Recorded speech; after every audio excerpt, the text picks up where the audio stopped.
Salut, aujourd'hui je vous retrouve, vous l'avez vu, pour parler de films. Je crois que c'est la 4e fois que je fais ça. Je sais pas de combien de films je vais vous parler dans cette vidéo, j'en ai vu quelques-uns depuis le début de l'année en fait je crois.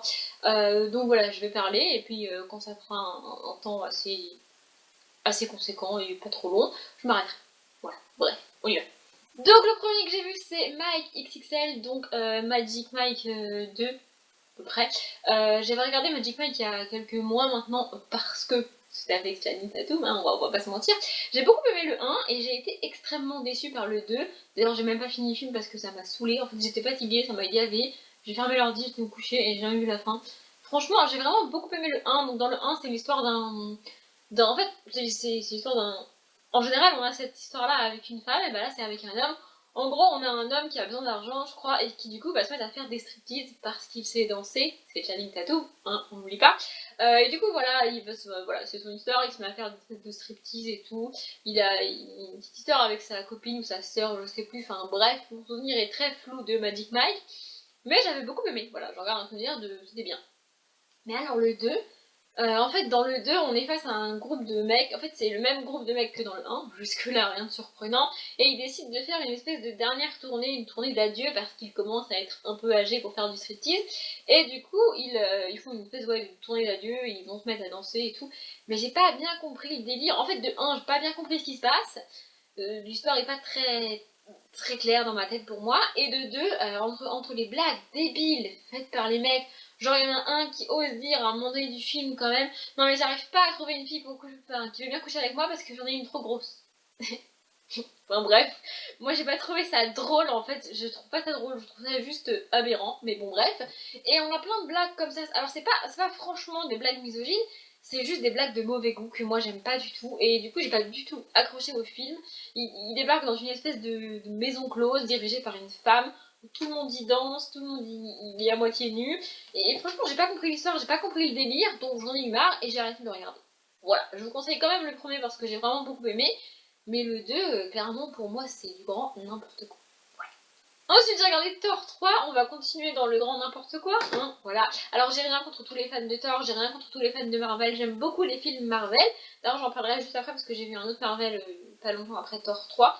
Mais en fait, Thor 3 est réalisé exactement de la même manière que Les Gardiens de la Galaxie. Et j'ai pas du tout aimé Les Gardiens de la Galaxie, donc fatalement, j'ai pas du tout aimé Thor 3. J'ai bien aimé l'histoire et le personnage principal et tout et tout. Il y a toujours l'espèce de rivalité entre Loki et Thor. C'est le troisième, donc je vais pas résumer l'histoire, pour ceux qui connaissent pas, c'est un peu comme un tome 3, ce serait débile. Mais en fait, le truc, c'est que moi, je regarde pas un blockbuster américain, un film, un Marvel et un film d'action pour avoir une blague toutes les 3 minutes. Et là, c'est le cas, on a une putain de blague toutes les 3 minutes, la plupart du temps, c'est même pas drôle, et ça devient lourd, en fait, ça devient chiant. Voilà, moi, ça m'a saoulé, en fait. Dans les Gardiens de la Galaxie, c'est le cas, en fait, on a une blague toutes les 3 minutes, c'est censé être léger et drôle, mais c'est juste des blagues lourdes, des blagues de... Moi j'appelle ça des blagues de beauf, excusez-moi, mais ça ne me fait pas rire. Et peut-être que si je regardais le film pour rigoler comme une comédie, je rigolerais un peu, mais je regarde pas un Thor pour rigoler toutes les 3 minutes. Moi c'est pas ça que je veux, moi je veux de l'action, je veux des batailles, des bagarres, des trucs super importants pour la planète. Je regarde pas un blockbuster américain pour rigoler toutes les 3 minutes, je suis désolée. Et encore moins pour avoir des blagues de beauf comme c'est le cas toutes les 3 minutes. Donc je suis désolée, oui l'histoire est bien, je me suis pas ennuyée, je l'ai regardé jusqu'au bout, je ne sais pas si je regarderai d'autres Marvel, même si j'en ai regardé un pas très longtemps après, mais je vous expliquerai pourquoi. Mais clairement je suis déçue, voilà, c'est pas le genre de film que j'aime, c'est pas du tout l'ambiance que j'aime. Voilà, j'ai pas aimé Les Gardiens de la Galaxie, j'ai pas aimé Thor 3 pour la même raison, je n'aime pas les blagues de beauf toutes les 3 minutes. Voilà. Mais sinon c'est un bon film d'action. Sans les blagues, ça aurait été génial.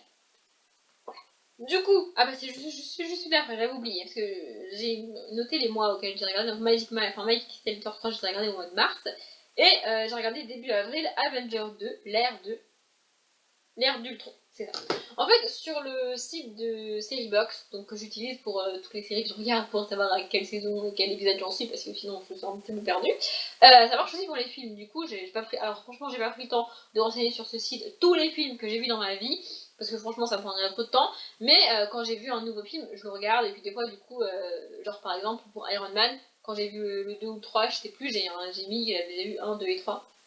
Bref, Et donc en fait sur le site, pour les Marvel en l'occurrence, et c'est le cas pour d'autres genres de films je crois, notamment tous les Disney et les dessins animés de Ghibli et de DreamWorks et tout, enfin bref, quand vous allez sur la page donc, de Thor 3 par exemple, quand j'ai mis que j'avais vu Thor 3, sur la page, quelque part sur la page, au milieu de la page je crois, vous avez une petite 1, 2, 3, genre des liens vers d'autres pages qui vous indiquent que Thor 3 est le troisième film de la saga Thor, donc vous avez 1, 2, 3, et vous avez aussi une grande ligne en tout avec tous les films Marvel, dans l'ordre dans lequel ils sont sortis, et donc, franchement je ne sais pas le combienième Thor, enfin Thor 3, je ne sais pas c'est le combien sur la saga Marvel, le tout premier film Marvel c'est Iron Man je crois, et donc en fait j'ai été voir sur le 1, puis j'ai cliqué sur le 2, le 3, le 4 de la saga Marvel, pour voir quel était le film que j'avais pas vu et qui est sorti le plus ancien. Je sais pas si c'est très clair ce que je dis, mais en gros j'ai regardé le Marvel qui est sorti le plus anciennement et que j'avais pas encore vu, et c'était Avengers 2, l'ère d'Ultron.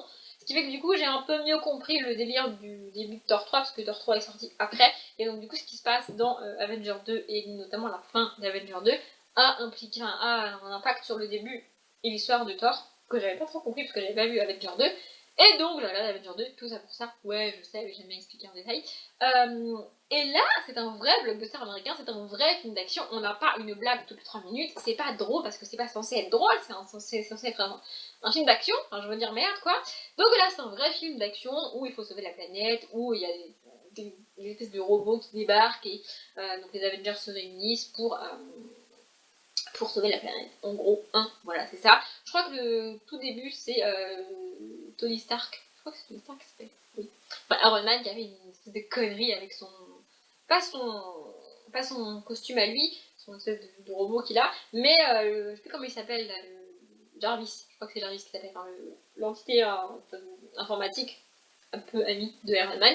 En gros, il a foutu un peu le bordel là-dedans, et du coup, ça a fait qu'il y a plein de robots qui débarquent, des robots indestructibles, sinon c'est pas drôle, qui attaquent une île, je crois, ou une partie très précise de la planète, et il faut sauver les gens qui habitent malheureusement sur cette planète, sur cette morceau de terre en fait.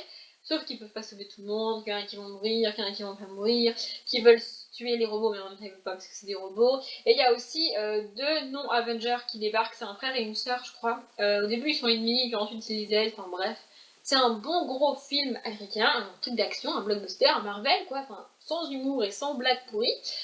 Et donc du coup j'ai beaucoup aimé. Voilà, c'est très cool. Je pense que la majorité des gens auront déjà vu Avengers 2 parce que je suis très en retard. Mais voilà, du coup c'était très cool. J'ai pas encore regardé d'autres Marvel comme je l'ai dit, mais en fait j'ai fait ça pour essayer de déterminer à partir de quel film la manière dont les films sont réalisés change. Parce que vu que les Iron Man ne sont pas du tout réalisés comme les Gardiens de la Galaxie, je suppose qu'à un moment donné ou un autre, on a eu un changement, je ne sais pas si c'est un changement de producteur, de scénariste, j'en sais rien et je m'en fous en fait, mais à un moment donné ou un autre, clairement dans la saga Marvel, on a eu un changement de quelque chose qui fait que avant c'était réalisé comme seulement des films d'action et des blockbusters, et que maintenant on a des espèces de blagues et de l'humour. Alors ça plaît à beaucoup de monde et j'en ai conscience, sauf que moi ça me plaît pas. Donc je vais déterminer à partir de quel film Marvel c'est comme ça et enfin c'est réalisé de la manière dont ça me plaît plus, pour regarder tous ceux qui sont réalisés de la manière dont ils me plaisent. Après je ne dis pas que je ne regarderai plus jamais de nouveaux Marvel qui sortent, c'est juste que j'espère qu'on aura un nouveau changement qui fait que ça s'arrêtera à cette espèce d'humour que moi j'aime pas. Mais comme ça plaît à beaucoup de monde et que la majorité des gens aiment, je pense pas que ça s'arrête de se réaliser comme ça. Le film suivant, c'est un dessin animé, d'ailleurs, ça fait longtemps. Hein. C'est Kubo et l'Anneau Magique. Alors, je ne sais plus si c'est. Je crois pas que c'est un Disney, hein. Je crois que c'est un autre genre de dessin animé, je ne sais plus. Mais bref, on s'en fiche. C'est pas un Disney, c'est sûr, parce que je l'ai regardé parce que j'avais vu une bande-annonce quand j'avais été voir je ne sais plus quel film, Coco, sûrement, au cinéma. Et j'adore les dessins, en fait. Non, c'est pas Coco parce qu'il est sorti il y a longtemps. Bref, j'avais vu la bande-annonce au cinéma. Et en fait, j'adore les dessins. C'est les dessins sont animés et ils sont comme dans les dessins animés. Enfin, ça bouge et c'est pas des images fixes, c'est vraiment travaillé. Mais c'est fait comme des origamis en fait. Les personnages, quand tu les vois, c'est pas comme des Disney, tu vois qu'ils sont pliés, tu vois qu'ils sont faits en origami en fait. Et je trouvais ça vraiment cool et vraiment joli. Je n'avais aucune idée de l'histoire, mais juste pour l'esthétique et pour la manière dont c'était fait, je voulais regarder le film. En fait, l'histoire, c'est un petit peu compliqué, mais c'est sympa. En fait, donc on va sur Kubo, qui est un petit garçon qui vit avec sa mère, qui est un petit peu folle, qui perd un peu la tête, on sait pas trop ce qu'elle a au début.